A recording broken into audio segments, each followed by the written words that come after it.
Right then, let's talk about fighter jets. Not just any old jet, but a particularly clever one from Sweden called the Saab Gripen. Now you might think of Sweden and picture meatballs, flat-pack furniture, and sensible family cars. But what they've also built is a jet fighter that is, frankly, brilliant. It's not the biggest nor the fastest thing in the sky, not like some American brute with more power than sense. No, the Gripen is different. It's small, it's nimble, and it was designed with a very specific, very Swedish idea in mind. To get the job done with the minimum of fuss, even when everything else has gone completely pear-shaped. It is in many ways the perfect machine for a world that's suddenly become a bit dicey. The Gripen is what you might call a light fighter. It's the automotive equivalent of a hot hatchback, a Ford Fiesta ST for the skies. It doesn't need a massive, perfectly manicured runway that stretches for miles. Oh no, the clever Swedes designed it to take off from a simple bit of road, maybe a frozen lake, or a small airstrip hidden in a forest. This is a machine built for surviving when the main airports have been turned into smoking craters. It can be refueled and rearmed by just a few blokes with a truck in under 10 minutes. It is a masterpiece of pragmatic get-it-done engineering, a stark contrast to the pampered, high-maintenance supermodels from other nations. But why does any of this matter? Well, because this plucky little jet holds up a mirror to the rest of Europe, and the reflection is not flattering. You see, while Sweden was quietly preparing for the worst, building machines that could fight on their own terms without a 5-star airbase, the rest of the continent was, to put it bluntly, snoozing. Most of Europe's military thinking has been built on the cozy assumption that there will always be big fancy airports, endless supplies, and most importantly, that the Americans will always be there to sort everything out. The Gripen, with its rugged self-sufficiency, exposes this as a dangerously comfortable dream. This isn't just about one aeroplane, of course. The Gripen is a symbol. It represents a way of thinking that Europe has largely forgotten: how to be genuinely independent and resilient. It asks a very awkward question. What happens when your perfectly paved runway gets a missile-shaped hole in it? What happens when the supply trucks can't get through? What happens when you need to fight a war from your own back garden, not from some distant, well-stocked base? The Gripen has the answer, but it seems that for decades, most of Europe wasn't even listening to the question. And that is a truly terrifying thought. Now let's look at the soldiers, the men and women who are supposed to stand between us and a rather unpleasant chap from the East. On paper, Europe looks formidable. You add up all the armies and you get a headline figure of about 1.5 million active troops. Sounds impressive, doesn't it? You'd think with a number like that, Europe could fend for itself quite nicely. But here's the problem, and it's a big one. Having soldiers on a spreadsheet is not the same as having soldiers you can actually send into a fight.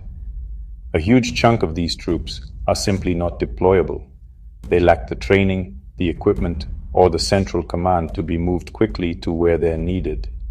The reality is a mess of different armies, with different kit who don't really talk to each other properly. It's like trying to build a supercar using parts from a Lada, a Peugeot, and a lawnmower. It just doesn't work. While Russia had around 700,000 troops fighting in Ukraine at the end of 2024, a single unified force, Europe's supposed strength, is a fractured illusion. NATO has plans, of course. They talk about moving 300,000 troops to the eastern flank in 30 days. But these are just plans, lines on a map drawn up in a comfortable office in Brussels. The logistics required to actually do that are mind-boggling, and a headache Europe hasn't prepared for. And then there's the recruitment crisis, which is frankly a catastrophe. Young people today, it seems, would rather be influencers than infantry.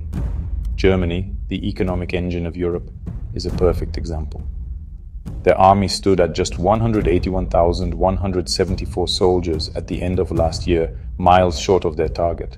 Worse still, over a quarter of new recruits in 2023 quit during their trial period. Why? Because of boredom, terrible equipment, and living conditions that would make a student flat look like the Ritz. It's not just Germany. Belgium is so desperate it's sending letters to 120,000 teenagers hoping just 500 will volunteer. It's utterly pathetic. So you have an army that isn't really an army, and you can't even persuade people to join the one you've got. This isn't a small problem, it's a gaping wound in Europe's ability to defend itself. Some countries, like Sweden and Finland, have kept conscription, forcing people to serve.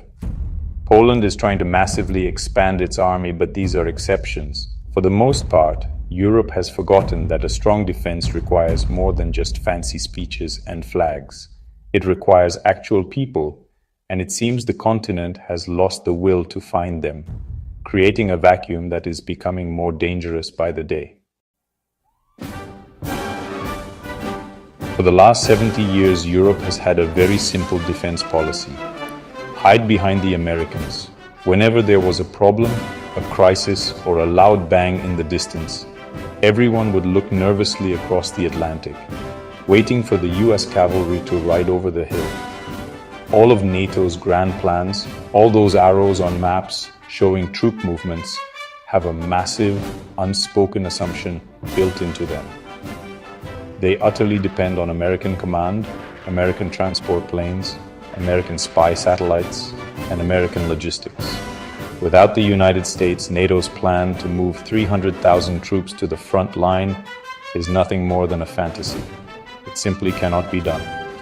This reliance has made Europe lazy. It's like having a rich uncle who always pays the bills. You never learn to budget for yourself. European nations have been allowed to underinvest in the boring, unglamorous stuff, the cargo planes, the refueling tankers, the command and control systems, because they knew Uncle Sam would always provide. But what happens when the uncle decides he has other priorities?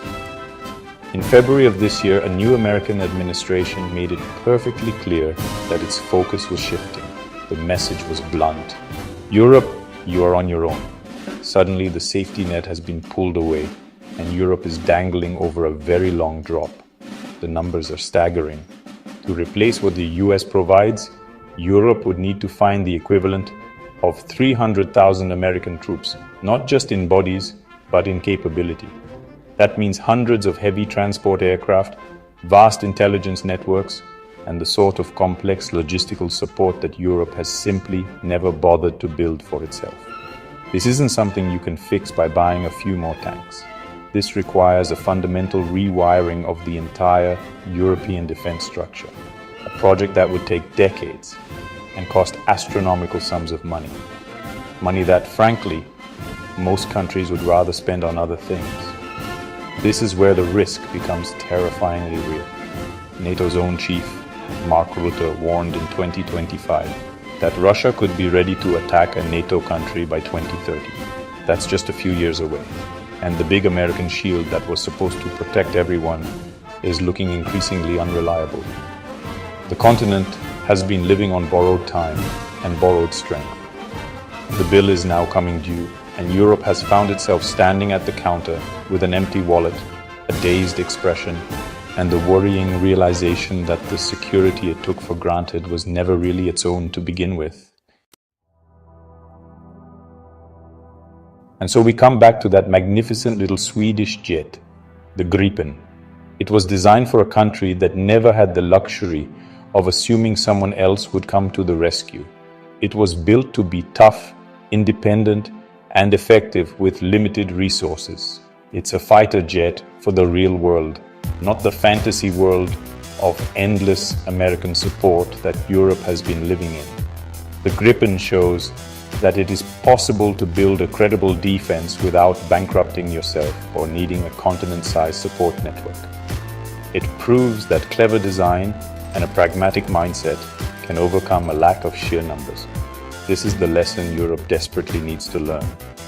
The Gripen's philosophy is what Europe must adopt. It needs to stop buying eye-wateringly expensive, high-maintenance equipment that only works under perfect conditions and relies on American help. Instead, it needs to focus on interoperability, efficiency, and self-reliance. It needs systems that can be operated and maintained by Europeans on European soil without a call to the Pentagon. It needs to embrace the Gripen mindset. Be smart, be agile, and be prepared to fight with what you have, not what you wish you had. The continent needs more Gripens, not just in the air, but in its entire military thinking. This means hard choices. It means spending more on defense and spending it more wisely. It means bringing back conscription or finding new ways to convince young people that serving their country is a noble and necessary calling. It means countries like Germany and France must stop squabbling over joint projects and actually build things that work together. It means creating a genuine European command structure that isn't just a placeholder for the Americans. It requires a level of political will and unity that Europe has rarely shown. The time for dithering and debate is over. Ultimately, the future of European security will not be decided in Washington. It will be decided in Berlin, Paris, Warsaw, and Rome. Europe has the money, the technology, and the people to build a formidable defense. What it has lacked is the urgency and the political courage. The Gripen is more than just a fighter jet.